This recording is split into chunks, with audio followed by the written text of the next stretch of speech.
Hi, I'm David Weegenaar. I come to you all the way from Christchurch, New Zealand, with daily chess lessons other than that of Sundays. I wish to speak first of my friend from the Canterbury Chess Club, a Mr. Andy Masters, a really lovely guy, really good friend of mine. He's beaten me too, by the way, in the Lightning tournament of the second last Lightning tournament that I played in. He beat me. He just sort of crashed my kingside, and all of a sudden I was very embarrassed. So he's a very good player, but and he's very tactical, so be aware of his tactics. So anyway, he is a very good friend of mine, and he owns, or partly owns thereof, the internet site chesschecker.com. Check it out, please, because you will like it. It's like green eggs and ham. You will like it because it helps you with whatever, okay, for your game of chess. So it's very good, and it's all set up professionally and blah etc. So if you check it out, you might be surprised. It might be something you really like. I think it's really good. Anyway, today I bring you a game played between the notorious and wonderful chess players that they are, Viktor Korchnoi, Grandmaster, super Grandmaster Viktor Korchnoi, and also that of former world chess champion and only 17 at this time, former world chess champion Mr. Garry Kasparov. Okay, now this was played in 1982 in Lucerne, the chess Olympiad back then, which the Soviets or the USSR team triumphed again. So they stamped down their sort of stamp on world chess domination back then. So they were primarily the ones to beat. That's why there's so much talk about. That's why there was so much talk about world champion not Garry Kasparov. I know I've said that before, haven't I? World champion Bobby Fischer, okay, from America, to beat the Russians at their own game. And why do the Russians frankly play chess so much is it's probably too cold to do anything else, isn't it? So they have to sit inside and say, what can I do? Tiddlywinks. Don't know about tiddlywinks. So anyway, here we go with this great game. Now this great game that I'm going to show you, frankly put by me at least, would put me off international competitional chess because it's great. And I want to just say, do you know what Garry Kasparov's favourite number is, or what was when I read this book? Do you know what his favourite number is? I might tell you at the end, okay? But but I won't, because I'll probably forget. So, but it's the number unlucky for some, you know, the unlucky number. He loves the number 13. Now, I like some numbers too, but I'm not going to get into that because I believe in what I believe in, so I'm not going to get into numbers and all that sort of thing. But I have got some favourite numbers, but I'm not going to divulge them here because I like playing chess on those days. I don't know. Tell me about it. So anyway, this is a fantastic game, and it's so deep, and it was so controversial too because Garry Kasparov was actually on board one as something. Anatoly Karpov, world champion Anatoly Karpov, was not at the board at the time. So Garry had the black pieces against Viktor Korchnoi, and he was on board one for the Russian Soviet contingency. And anyway, what is Viktor Korchnoi, Super Grandmaster Viktor Korchnoi, doing playing against the Russians? Well, he was an immigrant to, he had defected the Soviet country and gone to Switzerland. So he was on board one for that, okay, for their country, Switzerland. So here we go. So there's lots of controversy back then because it was really hype. Okay, here we go. Very, very important, this game. No wonder they gave it to 17-year-old. No wonder they gave it to 17-year-old Garry Kasparov.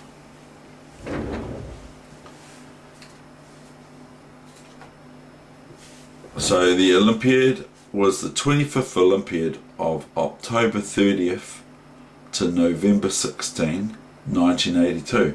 And by the way, the main news is, for me, is look who was playing round one against Garry Kasparov, and that he played Orphan Saupu. And so he was from New Zealand, our top player, but also on board one was playing Anatoly Karpov, now international master of chess, Vernon Small. And Vernon Small wrote of the encounter in the local papers or New Zealand Chess magazine or so, of that effect. He wrote, and by the way, Orphan Saupu's rating back then was 2,315 for New Zealand board 2, and he wrote, Vernon Small wrote, that who is it better to play, Garry Kasparov or Orphan Saupu?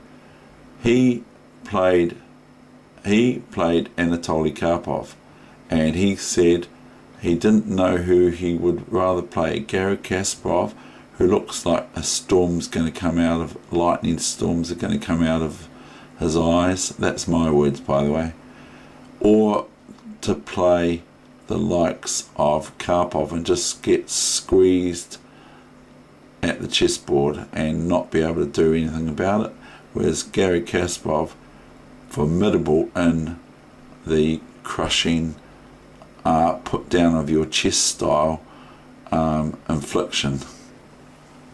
So I'm very, very proud of New Zealand playing round one at that time against the great Soviet team. D4, they lost of course. D4, knight f6, c4, g6. We're approaching a modern Benoni.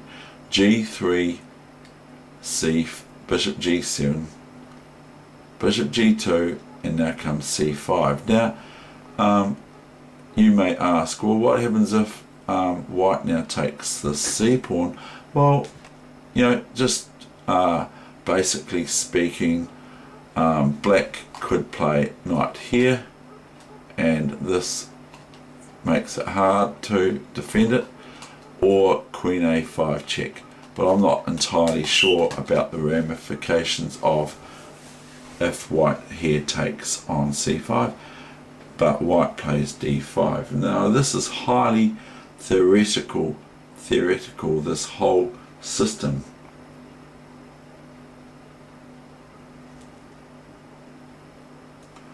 d6. So he's playing the challenger, to the world champion Anatoly Karpov. And by the way, this is Garry Kasparov's first encounter at the board with the great Viktor Korchnoi, who, by the way, is one of my favourite chess players. Even though he has departed this earth, he's one of my favourite players of all time. Not here we've got castling, and he never ever succeeded in getting the world crown, but he was very, very close. He was often second. Now I'm just going to show you this game. Please do not get me to explain what's going on. I haven't got a clue.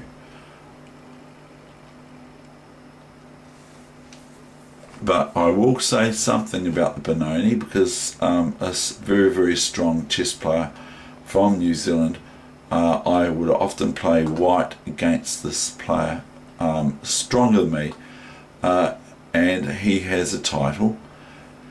He would often play the Benoni against my d4 move because I was too scared to play e4 against him, frankly. He's a little bit older than me, just slightly, and he would always play the Benoni against me, and I used to find it very, very hard to play against.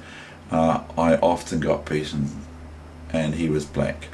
So rook e8, so white has to prevent, or try and prevent, this b5 bust, because that's very, very important in the Benoni. But white does not have to worry about it at this stage, because if white was met by b5, then we just simply take, and the pawn can't take back because the rook would take the rook. Duh. Okay, so we've got knight d2, we've got knight d7. Okay, now this all looks pretty easy chess to play, doesn't it? It looks really, really simple.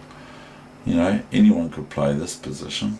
Knight e5, knight a3, almost thematic move for white in the Benoni, because as previously mentioned, white wants to prevent this b5 encounter. Knight h5, look, he's moving, Garry Kasparov is moving his knight to the flank. Okay, so I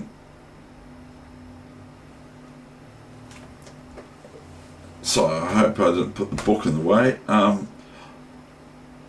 h5, there's a lot of information on this. They say g4.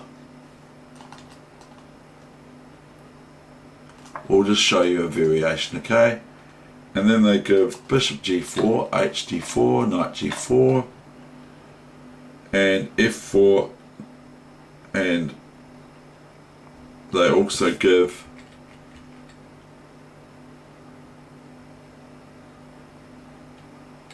f4, knight g3,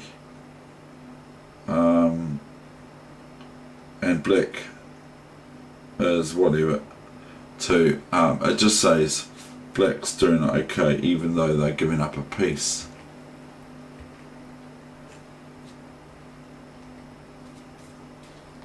Oops, we haven't got that one. What move have we got here?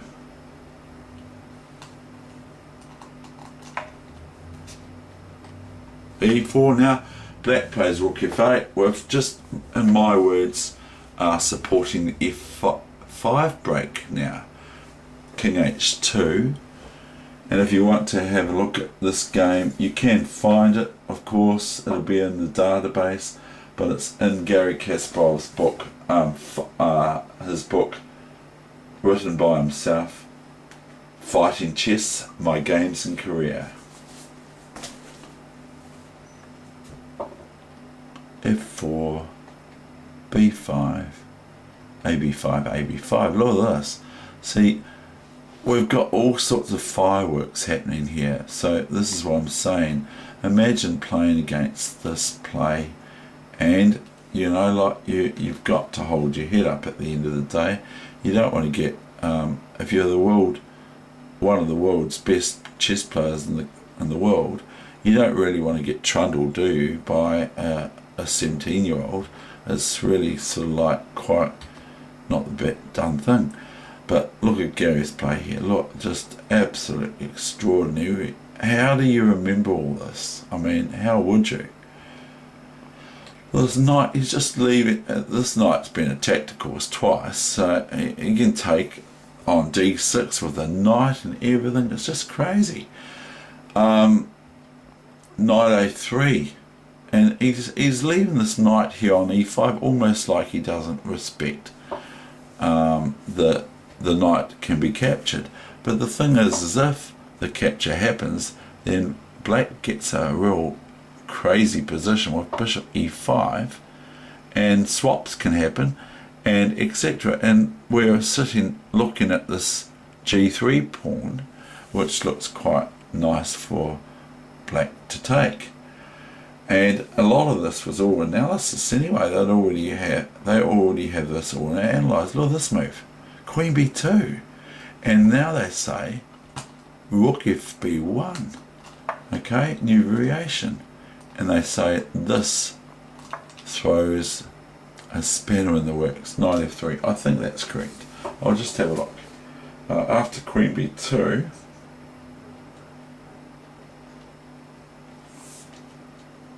Oh, sorry, if you could just bear with me. This is such a deep game, it's not funny. And I've actually jumped all over the analysis. They gave this 2 exclamation marks.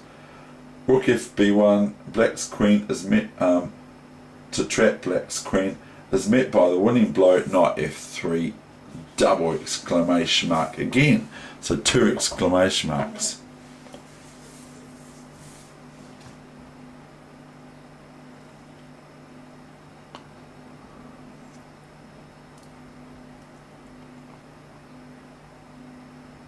So we'll go back, and then we're finishing this game. We're just going to go right through the whole game. He takes on e5, Victor Korchnoi, bishop e5, knight c4, looks all good for white, doesn't it? Knight g3, he had actually, Victor Korchnoi had actually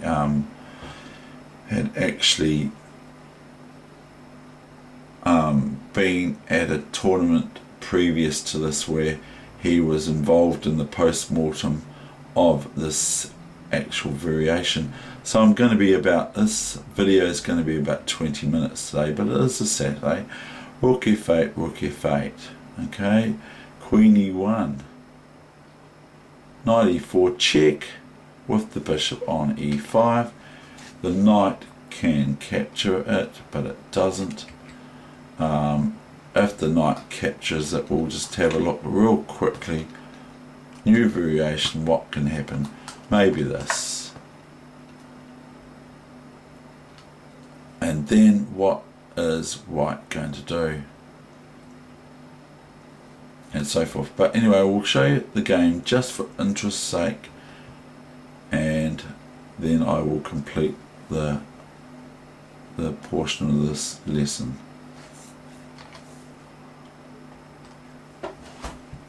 Just a quiet move, why not? Knight e5, rook f2, look at this, crazy, eh? Queen f2, knight f2, rook a2, queen f5, just drops the queen back, and look, probably threatening things, but I find this game just extraordinarily complicated. Knight d7, knight d3, look at this. Isn't Garry isn't he an absolute master? I mean, I'm sorry, I just have to. It's just so beautiful, this game. It's one of the best ever played in the world.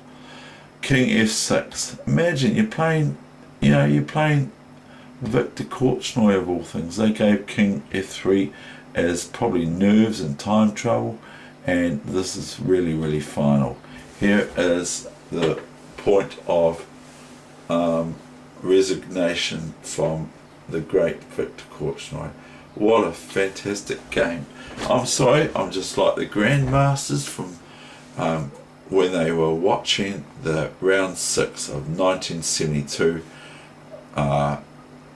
Boris Spassky versus Bobby Fischer, that they were in the audience crying. There were tears coming from their eyes. That is one of the best beautiful chess positions and games of all time, even though he had a lot of it worked out before he even got to the board. What a brilliant, brilliant chess player, and I'm glad to see he's back. Okay, and I'm going to leave it there. I've got other things to say. I will just finish with them. So I've said what is Gary's favourite number, which is number 13, and that our team were playing the Russians on round 1,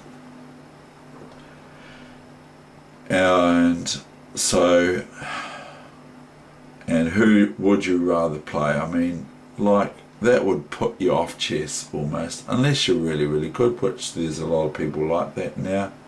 So I think that that would have to be probably even better than the game I gave from Gary against Ulf Anderson. That's more spectacular, that chess game, the Benoni, modern Benoni. And so that's where I'm going to leave it. So please check out chesschecker.com. Thank you.